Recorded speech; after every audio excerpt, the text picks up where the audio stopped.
Gulf breaking ന്യൂസിലേക്ക് സ്വാഗതം. പ്രവാസ ലോകത്തെ വിവിധ വാർത്തകൾക്കായി ഈ ചാനൽ സബ്സ്ക്രൈബ് ചെയ്യൂ.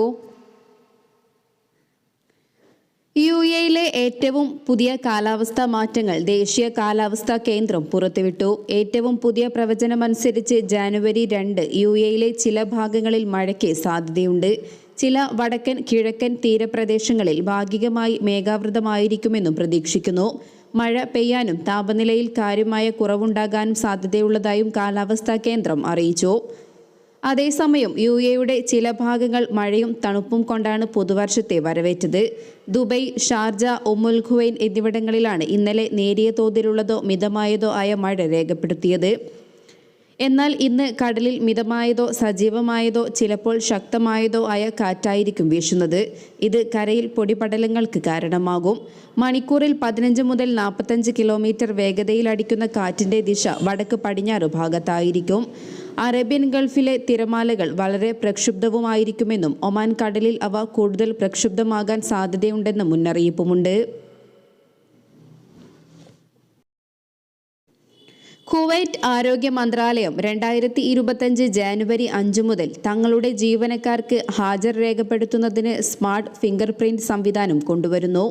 മന്ത്രാലയത്തിന് കീഴിലെ സ്ഥാപനങ്ങളിൽ ജോലി ചെയ്യുന്ന ഡോക്ടർമാർ, അഡ്മിനിസ്ട്രേറ്റർമാർ, ടെക്നീഷ്യന്മാർ, ഫാർമസിസ്റ്റുകൾ, നഴ്സുമാർ തുടങ്ങി ഏകദേശം 70,000 സ്റ്റാഫ് അംഗങ്ങൾ ഉൾപ്പെടെയുള്ള തങ്ങളുടെ ജീവനക്കാർക്കായാണ് സ്മാർട്ട് ഫിംഗർ പ്രിന്റ് സംവിധാനം അവതരിപ്പിക്കുന്നത്. ജീവനക്കാരുടെ ഹാജർ സംവിധാനം കാര്യക്ഷമമാക്കുക, ഭരണരംഗത്തെ കാര്യക്ഷമത വർദ്ധിപ്പിക്കുക എന്നീ ലക്ഷ്യങ്ങളോടെയാണ് ഇത് നടപ്പിലാക്കുന്നത്. അതേസമയം ഫിംഗർ പ്രിന്റ് രജിസ്ട്രേഷനുമായി ബന്ധപ്പെട്ട നടപടിക്രമങ്ങളും അതിനുള്ള സാങ്കേതിക സൗകര്യങ്ങളും ഇനിയും പൂർത്തിയായിട്ടില്ല എന്നത് മന്ത്രാലയത്തിനു മുമ്പിൽ ഒരു വെല്ലുവിളിയായി നിലനിൽക്കുന്നുണ്ട്. ചില ജീവനക്കാർക്ക് ഫിംഗർ പ്രിന്റ് ഉപയോഗിച്ച് സൈൻ അപ്പ് ചെയ്യാൻ കഴിയാത്ത സ്ഥിതിയുമുണ്ട്. സ്മാർട്ട് ഫിംഗർ പ്രിന്റ് ആപ്ലിക്കേഷനുമായി ബന്ധപ്പെട്ട പ്രശ്നങ്ങൾ പരിഹരിക്കാൻ ആരോഗ്യ മന്ത്രാലയത്തിന്റെ സാങ്കേതിക സംഘങ്ങൾ അശ്രാന്ത പരിശ്രമത്തിലാണെന്ന് അധികൃതർ അറിയിച്ചു. ജനുവരി 5 ഷെഡ്യൂൾ ചെയ്ത തീയതിയിൽ സിസ്റ്റത്തിന്റെ എളുപ്പമായ ലോഞ്ച് ഉറപ്പാക്കാനാകുമെന്ന പ്രതീക്ഷയിലാണ് മന്ത്രാലയം അധികൃതർ. ജീവനക്കാർ എത്ര സമയം ജോലി ചെയ്യുന്നുണ്ടെന്നും അവരുടെ കൃത്യനിഷ്ഠത ഉൾപ്പെടെയുള്ള കാര്യങ്ങളും ശരിയായ രീതിയിൽ രേഖപ്പെടുത്താനും അവലോകനം ചെയ്യാനും ഈ സംവിധാനം സഹായകമാകും. അതേസമയം പുതിയ ആപ്ലിക്കേഷൻ വ്യക്തിയുടെ സ്വകാര്യതയെ തകർക്കുമെന്ന രീതിയിലുള്ള ആശങ്കകളും ജീവനക്കാർക്കിടയിൽ ഉയർന്നിട്ടുണ്ട്. വ്യക്തി എവിടെയൊക്കെ പോകുന്നു എന്നതുൾപ്പെടെ 24 മണിക്കൂറും നിരീക്ഷിക്കാനും രേഖപ്പെടുത്തി വയ്ക്കാനും ആപ്പിന് സാധിക്കും. കുവൈറ്റിലെ പ്രവാസികൾക്ക് ബയോമെട്രിക് രജിസ്ട്രേഷൻ പൂർത്തിയാക്കുന്നതിനുള്ള സമയപരിധി ഡിസംബർ 31 അവസാനിച്ചിരിക്കെ 2.25 ലക്ഷത്തോളം പേർ ഇനിയും ബാക്കിയുണ്ടെന്ന് അധികൃതർ. നിശ്ചിത സമയപരിധിക്കുള്ളിൽ ബയോമെട്രിക് വിരലടയാളം രേഖപ്പെടുത്താത്ത പ്രവാസികൾക്കുള്ള എല്ലാ സർക്കാർ ഇടപാടുകളും താൽക്കാലികമായി നിർത്തിവെക്കുമെന്ന് general department of criminal evidence director major general Eid Al Uwaihan അറിയിച്ചു. അതേസമയം നടപടിക്രമം പൂർത്തിയാക്കുന്നതിൽ പരാജയപ്പെട്ടവരിൽ നിന്നും പിഴ ചുമത്തുമെന്ന പ്രചാരണങ്ങൾ അദ്ദേഹം നിഷേധിക്കുകയും ചെയ്തു.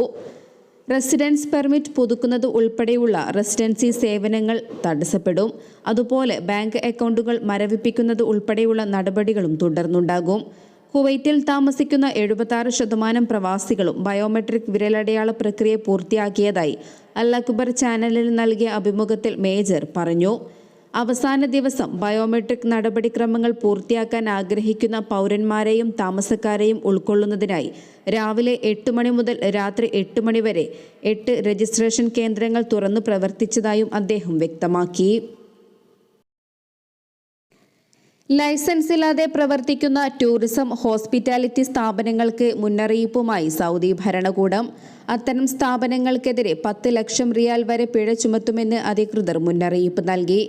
നടപടികൾ ഒഴിവാക്കാൻ അത്തരം സ്ഥാപനങ്ങൾ ബിസിനസ് പ്രവർത്തനങ്ങളിൽ ഏർപ്പെടുന്നതിന് മുമ്പ് ലൈസൻസ് നേടുകയോ നേരത്തെ ഉള്ളവർ അത് പുതുക്കുകയോ ചെയ്യണമെന്നും ടൂറിസം മന്ത്രാലയം വ്യക്തമാക്കി.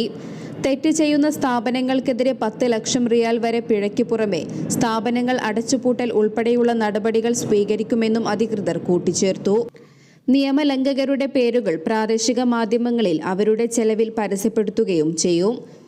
സ്വകാര്യ സ്ഥാപനങ്ങൾ ഉൾപ്പെടെയുള്ള എല്ലാ ഹോസ്പിറ്റാലിറ്റി സൗകര്യങ്ങൾക്കും അവയുടെ പ്രവർത്തനത്തിന് സാധുതയുള്ള ലൈസൻസ് ഉണ്ടായിരിക്കണമെന്ന് മന്ത്രാലയം വ്യക്തമാക്കി. ടൂറിസം മേഖലയ്ക്കുള്ള വ്യവസ്ഥകൾ അനുസരിച്ച് രാജ്യത്തിലെ വിനോദസഞ്ചാരികൾക്കും സന്ദർശകർക്കും നൽകുന്ന സേവനങ്ങളുടെ ഗുണനിലവാരം ഉറപ്പാക്കുന്നതിന്റെ ഭാഗമായാണിതെന്നും അധികൃതർ വ്യക്തമാക്കി.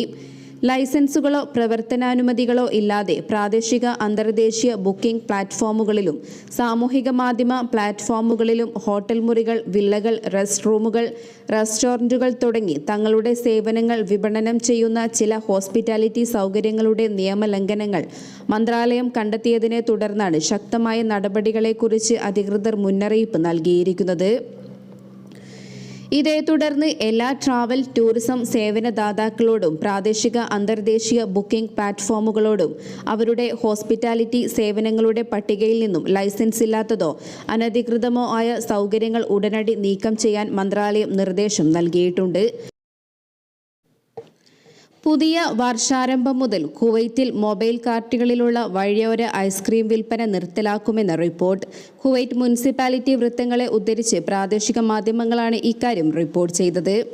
വഴിയോര കച്ചവടക്കാരുടെ ഐസ്ക്രീം വിൽപ്പന തടയാൻ ലക്ഷ്യമിട്ടുള്ള ഫീൽഡ് ക്യാമ്പയിനുകൾക്ക് പുതുവർഷം മുതൽ തുടക്കമാകുമെന്ന് സർക്കാർ വൃത്തങ്ങൾ അറിയിച്ചു. Kuwait municipality, public authority for food and nutrition, ആഭ്യന്തര മന്ത്രാലയം എന്നിവ സംയുക്തമായാണ് ക്യാമ്പയിന് നേതൃത്വം നൽകുന്നത്. ഭക്ഷ്യസുരക്ഷയെക്കുറിച്ചുള്ള വർദ്ധിച്ചുവരുന്ന ആശങ്കകളുടെയും തെരുവുകളിൽ പ്രവർത്തിക്കുന്ന മൊബൈൽ ഐസ്ക്രീം കാർട്ടുകളുടെ ഭാഗത്തു നിന്നുള്ള നിയമലംഘനങ്ങളുടെയും അടിസ്ഥാനത്തിലാണ് പുതിയ നീക്കമെന്ന് പ്രാദേശിക മാധ്യമങ്ങൾ റിപ്പോർട്ട് ചെയ്തു. മൊബൈൽ ഐസ്ക്രീം കാർട്ടുകൾ നടത്തുന്ന വഴിയോര കച്ചവടക്കാർക്ക് മുനിസിപ്പാലിറ്റി അനുവദിച്ചിട്ടുള്ള ലൈസൻസിന്റെ സാധുത ഡിസംബർ 31 അവസാനിക്കുന്നതായി ക്യാബിനറ്റിന്റെ പബ്ലിക് സർവീസസ് കമ്മിറ്റി അറിയിച്ചു. ഈ തീയതിക്ക് ശേഷം വെണ്ടർമാർ പുതിയ നിയന്ത്രണങ്ങൾ പാലിക്കുന്നില്ലെങ്കിൽ അത്തരം എല്ലാ പ്രവർത്തനങ്ങളും നിരോധിക്കും. അത്തരം കച്ചവടക്കാർക്ക് പുതിയ വർഷത്തിലേക്ക് ലൈസൻസുകൾ പുതുക്കി നൽകില്ല. മൊബൈൽ ഐസ്ക്രീം കാർഡ് പ്രവർത്തനങ്ങളുമായി ബന്ധപ്പെട്ട സർക്കാർ അഭ്യർത്ഥനയോട് മുനിസിപ്പാലിറ്റി അനുകൂലമായി പ്രതികരിക്കുകയായിരുന്നു എന്നും റിപ്പോർട്ടിൽ പറയുന്നു. അതേസമയം മൊബൈൽ ഐസ്ക്രീം കാർട്ടുകൾ നിയന്ത്രിക്കുന്നത് സംബന്ധിച്ച് നടപടിയെടുക്കണമെന്നാവശ്യപ്പെട്ട് മന്ത്രിമാരുടെ കൗൺസിൽ ജനറൽ സെക്രട്ടേറിയറ്റിൽ നിന്നും അടുത്തിടെ ഒരു കത്ത് മുനിസിപ്പാലിറ്റിക്ക് അയച്ചിരുന്നു. December 22 public services committee mobile വെണ്ടർമാരുടെ പ്രശ്നം വിശദമായി അവലോകനം ചെയ്ത യോഗത്തിന് ശേഷമായിരുന്നു ഇത്. മുനിസിപ്പൽ കാര്യ സഹമന്ത്രിയും പാർപ്പിടകാര്യ സഹമന്ത്രിയുമായ അബ്ദുൽ ലത്തീഫ് അൽ മിഷരിയുടെ അധ്യക്ഷതയിൽ ചേർന്ന യോഗത്തിൽ ആഭ്യന്തര മന്ത്രാലയം, municipality, public authority for food and nutrition എന്നിവയുടെ പ്രതിനിധികൾ പങ്കെടുത്തിരുന്നു.